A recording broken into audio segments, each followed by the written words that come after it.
Good afternoon, I'm Thomas Shaw. Welcome to the latest in our series, a Catechism of the Orthodox Faith according to the Old Testament. Today we're entering into what are called deuterocanonical books. Most of these books were originally written in Greek, but not all of them. And today we're dealing with one that was originally written in Hebrew, but the Hebrew went out of circulation. There was a Greek translation and an Aramaic translation, and parts of it have been found since then, places like Qumran. But the text is known best in its Greek form. And what's interesting about it is that it was translated into Greek maybe 50 years after it was written, and in these 50 years something very important happened, and that was the Maccabean revolt. So it was written just before the Maccabean revolt, but still in the period when the Greeks were in charge of the world. We have a succession of these great empires, as the book of Daniel lays out in graphic detail. We've gone from the Assyrians, the Babylonians, the Persians, and now the Greeks and the Romans are starting to rumble in the West and causing some trouble for the Greeks. And of course, the Greeks established themselves to the Alexander the Great, who died quite young in India, and his successors set up successor states, and his empire was never integrated. One of those successor states was in Syria, headquartered in Antioch, and the other was in Egypt. Now, at first, the Egyptians had control of Judea, but in the time of the 2nd century, in the revolt of the Maccabees, control had reverted to the Syrians in the north. But there was a lot of going back and forth, fighting between Egypt and Syria, of course, with Judea and the surrounding area being the battleground. So we can't get into all of the details. That would be very complicated. It's a very complicated story because so many moving parts. So I'm just going to take the view from space and look at the general themes of what's going on here. First, there's a conflict of the Hellenizers versus the traditionalists. What happens, it seems, is that the de facto power was in the hands of the high priest, and so this was an office subject to bribery, and so various claimants would bribe the king in Syria, who needed money for his various wars and to stave off the Romans and so forth. And ultimately, this infighting between the Hellenizers and the traditionalists led to the Syrian king, the Greek Syrian king, when coming back from a campaign in Egypt, to stop by in Jerusalem, because the person he put on the throne had been usurped because he was a Hellenizer, and a traditionalist was on the throne. So he saw the country was in an uproar, so he decided that he was siding, of course, with the Hellenizers, and that he was just going to put down these traditionalists who were insisting on things like circumcision and kosher foods and the things we associate with the practice of the Judean religion. So he ends up banning the Judean practices throughout the country and orders everybody to start worshiping the Greek gods. Well, one of the villages to the northwest of Jerusalem comes an official from the government. We're from the government, we're here to help, and proceeds to try to get people to sacrifice to a pagan idol. And one of the Judeans was about to do so when a hothead, probably a local leader who's going to put up with this, named Mattathias, proceeds to kill not only the Judean who's doing this, but the representative of the Greek government, and takes off for the hills with his 5 sons, and thus begins the Maccabean revolt, which turns into a full-blown war with set battles and everything. It was because the traditionalism, of course, was the attitude of people out in the countryside. It was only in the city of Jerusalem where strong Hellenization had taken place. Now, Hellenization was a more benign form of continuation of Assyrian policy. They remember with Assyria, they tried to create an international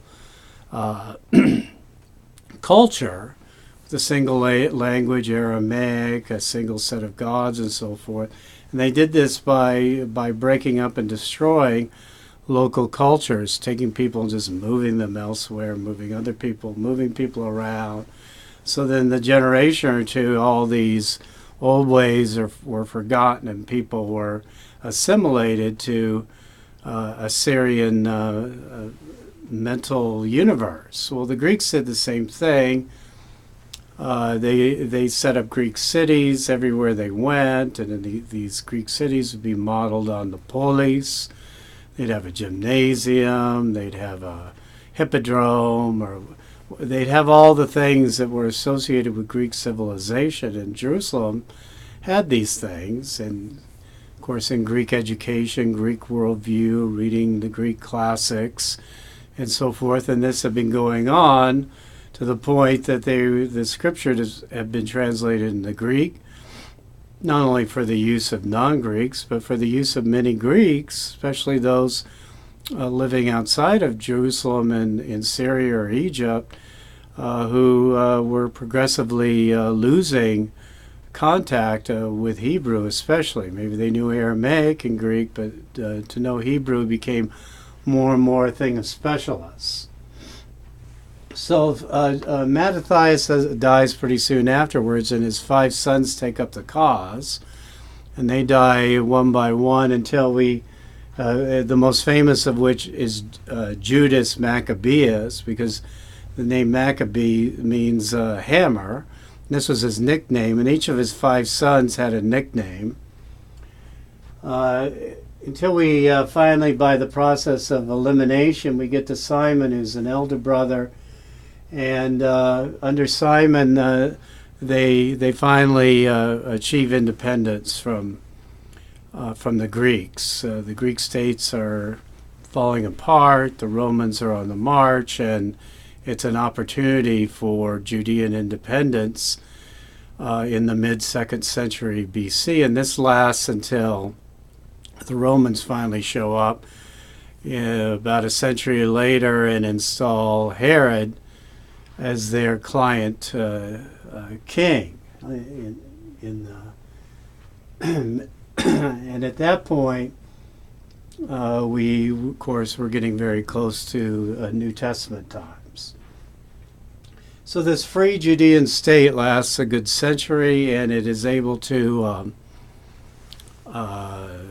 actually, at one point, bring all of the lands that have been traditionally allocated to the 12 tribes into one polity, again, something that we hadn't seen since the time of Solomon. And so the Wisdom of Sirach was written by someone named Jesus ben Sirach, as a kind of a similar book to Proverbs, and it had been written before all of this excitement, but it was translated afterwards. So by careful examination of the Syriac version, the Hebrew as it's come to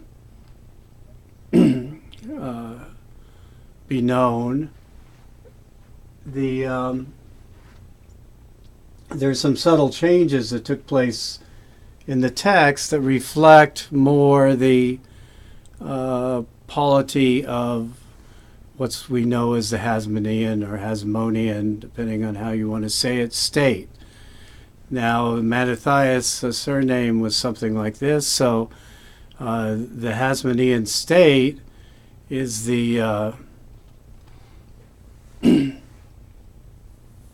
name of the Free Judean state for this 100 years. And during this time, the sons of Mattathias, beginning or before Simon, but especially from Simon and his son John Hyrcanus onwards,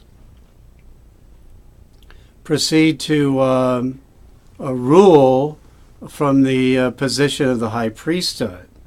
Now, one would expect, reading the canonical text as we've done carefully, that once independence was achieved, a Davidic descendant will be put on the throne and would rule, and the high priest would confine himself to temple matters. But this isn't what happened.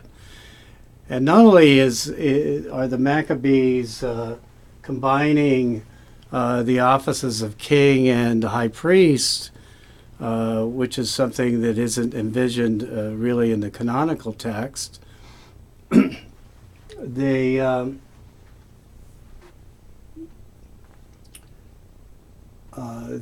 subjecting the kingly office to the priestly office, and we see this when we take a look at our text. And what we're going to read is just a couple of sections.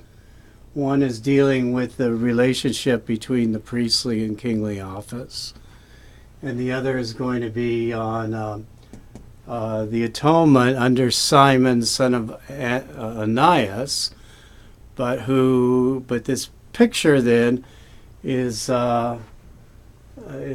applicable to Simon Maccabees. And so there was a plaque put up in the temple and under Simon Maccabees that recognized him as the high priest, even though he wasn't of the Zadokite lineage. If you recall, under Solomon, the high priest was named Zadok, and all high priests since that time have been part of the Zadokite family. This ends with the Maccabees. And even though Mattathias claims to be a priestly descent, he's not from the high priestly descent. But this text also deals with that as well. So we'll look at 42 in Wisdom of Sirach, 3 to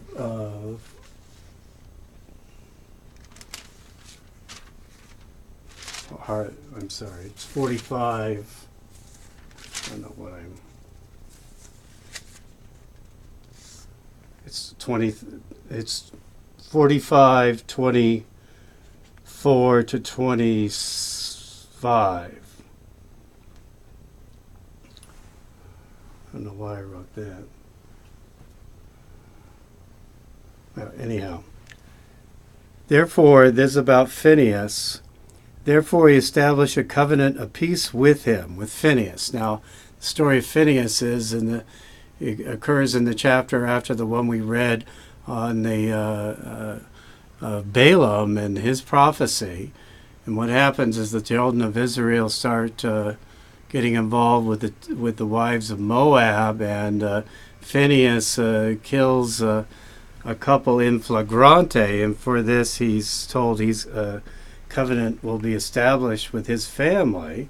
His family will be the high priestly family, and it's from his family then that Zadok comes later. Therefore he established a covenant of peace with him, to be in charge of the sanctuary and leader of his people, that the priesthood might be with him and his seed forever. Remember, this doesn't it sound like the Davidic covenant? The priesthood might be with him and his seed forever. And it says a covenant was also established with David. Now, David doesn't come around for centuries after this. So what's it talking about? It's saying that within the covenant of the priesthood is the covenant with David. The David's covenant flows out of the priesthood covenant. Covenant was also established with David, the son of Jesse, from the tribe of Judah. The heritage of the king is from son to son only, and the heritage of Aaron is for his seed. So the heritage of Phinehas was the grandson of Aaron. So presumably the Maccabees fall under this, that they're a descendant from Phinehas, and thus they have within their covenant the Davidic covenant. The Davidic covenant is wrapped up in the priesthood covenant. And this takes us back to something we were talking about a couple of days ago in the theme of the Son of Man, how the Son of Man is a priestly title and the Son of God is a kingly title. Why? Because Son of Man, even though it comes along rather late in usage, is related to the idea of the altar stone. That the Son of Man and the altar stone are interrelated concepts because of a pun. And it's, in the thinking of people who interpreted the Bible in those days, these kinds of puns weren't accidental. So stone of blood and Son of Man are very similar in letters, and thus the Son of Man is a priestly title. And, and the coming of the Son of Man in the clouds is a reference to the Day of Atonement. This is pretty much a given today in scholarship on the book of Daniel, that it's talking about the Day of Atonement. That the emergence, the clouds, of course, are the clouds of incense, that the high priest emerges from the holiest place with clouds of incense, and this is the Son of Man coming. Why? Because the Day of Atonement is the Day of Judgment. It's the Day of Reconciliation, the day, it's the Day of Renewal, going into yesterday's concept. It's the renewal, the yearly renewal, and as a type or a participation in the renewal on the last day. So there's a very beautiful description here talking about a Simon, not Simon Maccabees, who ultimately becomes a martyr figure in the beginning of a whole cult around martyrdom and the idea of the lamb, and the lamb led to the slaughter. Why? Because Simon is, like his brothers, is killed with two of his sons while he's lured into a banquet by the king of Egypt and is assassinated. So he was assassinated. He's the first king and the high priest of free Judea, and yet he's assassinated. So a cult of a tradition about martyrdom associated with the idea of the Son of Man, the high priest, is these ideas are starting to come together, and it's these ideas that Jesus is talking about. You notice when Jesus is preaching, he doesn't say, "Oh, the Davidic king this and the Davidic king that." He says the Son of Man this and the Son of Man that. He's talking about his Melchizedek priesthood. Remember, going back to Psalm 110. The priesthood he has as the Son of God is trumps the priesthood that Phinehas received, and which is envisioned to be part of the Davidic descendancy, is, and prerogatives are part of the priesthood prerogative. He reverses this concept. But at the time, all ideas about government among Judeans had the high priest at the top. Maybe he'd rule with a king, maybe not. Maybe any ideas of a coming Messiah were of a coming high priestly Messiah descending from the clouds to render judgment like on the Day of Atonement. So here's this passage on the Day of Atonement, and I put up some important references which, if you've been following the course, you'll recognize. So was he honored when the people gathered round as he came out from behind the veil? Okay, so this is the priest emerging from the holiest place. Like the morning star in the midst of the clouds. Like the morning star. We discussed in detail what the morning star means and what its significance is. And the moon, the full moon, the moon when it's full. This is, now you'll see that some of these references are going to tie in the spring equinox. The two are considered obverse, the same thing. The full moon of Pascha. Like the sun shining upon the temple of the Most High, and like the rainbow shining in clouds of glory. Here we have the clouds again, and the rainbow. The rainbow is the sign of the everlasting covenant given to Noah. It's the covenant to all flesh. It's the covenant under which Gentiles are accepted into the church, according to Acts 15. It goes on. Like the bloom of the rose in the days of first fruits. Okay, first fruits, we recall, is the holiday that occurs the day after the Feast of Unleavened Bread, or on the Sunday following, depending on who's telling you when it is. According to Samaritans, it's a Sunday. According to the rabbinical tradition, it's the day after.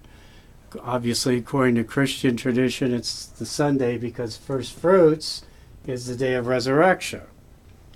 So this is referenced. Like lilies by a spring of water. The idea of springs of water brings up the idea of tabernacles, which has its water festival. And the idea of the living water. Each of these terms is meant to be full of meaning to anyone who knows their scriptures. Like a sprig of frankincense in the summer. Of course, frankincense is what the high priest has brought into the holiest place, but not in its growing form, but in its dried form. And it goes on to that, like fire and incense in the censer. Like a solid gold vessel decorated with every precious stone. So the stones remind us of a couple things. Stones on the ephod of the high priest, as well as the stones of fire that we met in Ezekiel chapter 28, that are the stars seen from the obverse side. Like an olive tree sprouting fresh fruit. An olive tree. Remember the two olive trees in Zechariah, from whom come forth the oil that keeps the eternal flame of the lampstand going. All this representative of the uncreated light. Like an olive tree sprouting fresh fruit, like a cypress tree rising in the clouds. Okay, we're going to see more of this. There's an olive tree, a cypress tree, a cedar tree, and a palm. All this tree symbolism is meant to remind us of, remember in Zechariah, where Joshua, or Jesus, the high priest, the founding high priest of the second temple, when he's vested, he has access to who? The standing ones, the ones who stand in the presence of the Lord. So the temple scene is also a Garden of Eden scene. So the ones standing in the presence of the Lord are also the trees in the Garden of Eden. So all this tree imagery comes in. Then he in between mentioning all the trees, he brings up his vestments, right? Because this reminds us of Zechariah too. Because when he's clothed in his vestments, that's when he can stand in the heavenly council and has access to the divine oracle at the Word of God coming to him in the holiest place. when he took up a robe of honor and was clothed with the perfection of boasting, in his ascent to the holy altar, he glorified the court of the sanctuary. So you have the idea, he puts on his vestments and he ascends. Right? There's an ascent, then there's a descent. Jesus talks about it. He was descended, ascended, and so forth. When he received the portion from the hands of the priests, as the portion of the sacrifice, while standing by the hearth of the altar, a crown of brethren surrounding him. Okay, this is a picture of the heavenly court here being acted out in liturgy. He was like a sapling of cedar in Lebanon. They encircled him like the trunks of palm trees. Palm trees reminds us of tabernacles, of the Feast of Tabernacles. All the sons of Aaron in their glory, and the offering to the Lord in their hands before all the assembly of Israel. Finishing the services at the altars and arranging the offering to the Most High, the Almighty, he stretched out his hand to the cup. And this is an idea that really brings us into an idea echoed in a Christian liturgical situation. The cup, which is called blood here. Stretched out his hand to the cup and poured a libation of the blood of grapes. So the connection between wine and blood is made very clear here. He poured it out on the foundation of the altar, a fragrance sent to the King of all, the Most High. The idea that the sweet savor unto the Lord of the sacrifices. Then the sons of Aaron cried out, sounding out the trumpets of hammered work, a great noise to be heard, as a remembrance before the Most High. So we have trumpets being blown, reminding us of the Feast of Trumpets. It's almost as if all the feasts are being somehow encapsulated or recapitulated, I should say, in atonement. Then all the people hastened in common and fell with their faces on the ground to worship their Lord, the Almighty God, the Most High. The singers also praised him with their voices, and their song was sweetened with a variety of sounds. The people also prayed to the Lord Most High in prayer before the Merciful One until the order of the Lord was ended and they finished his liturgy. Okay, so this is the end of the liturgy. They've done their prostrations. Then what happens? Then going down, he lifted up his hands over the entire assembly of the children of Israel and to boast in his name, the name of God. And then they bowed and worshiped a second time to receive the blessing from the Most High. Now this second prostration is significant. Because first they're prostrating to God, but who are they prostrating to the second time? And it appears it's the Son of Man, which is the high priest on the Day of Atonement, having emerged, having forgiven sin, having cleansed, having purified, and finally, with the completion of all the liturgy, giving the benediction. The people prostrate themselves before him. Certainly this was in the Second Temple. It was understood then, this in the Maccabean Second Temple, that if not before, that the high priest, while vested, right, and this is something we continue as Orthodox Christians to some degree. When we look at the bishop, we treat him when he's vested as if he were Jesus Christ himself, right? We bow before him, we kiss his hand, we prostrate. Things like this happen, especially among the clergy in relationship to the bishop. Why is this? Is the bishop some superhuman? No.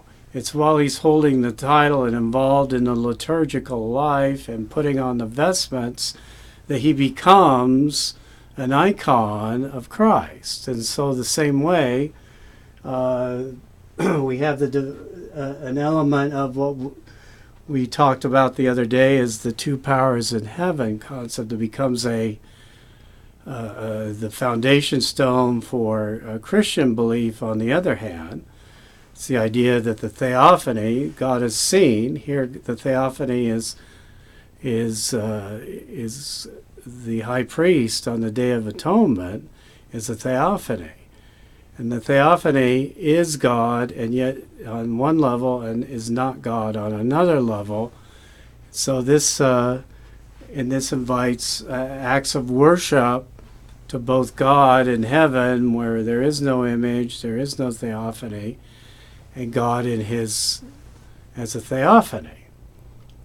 So this idea is the basis of the so-called two powers in heaven heresy as declared by the rabbis, but was the prevalent theology of the Maccabees and going into Jesus' own time. We find it in Philo especially, and it's found all over the place when you're alert to the idea we've been working with all along, which is the idea of theophany as being not a creature, but God himself, who's emptied himself to make himself available to humanity.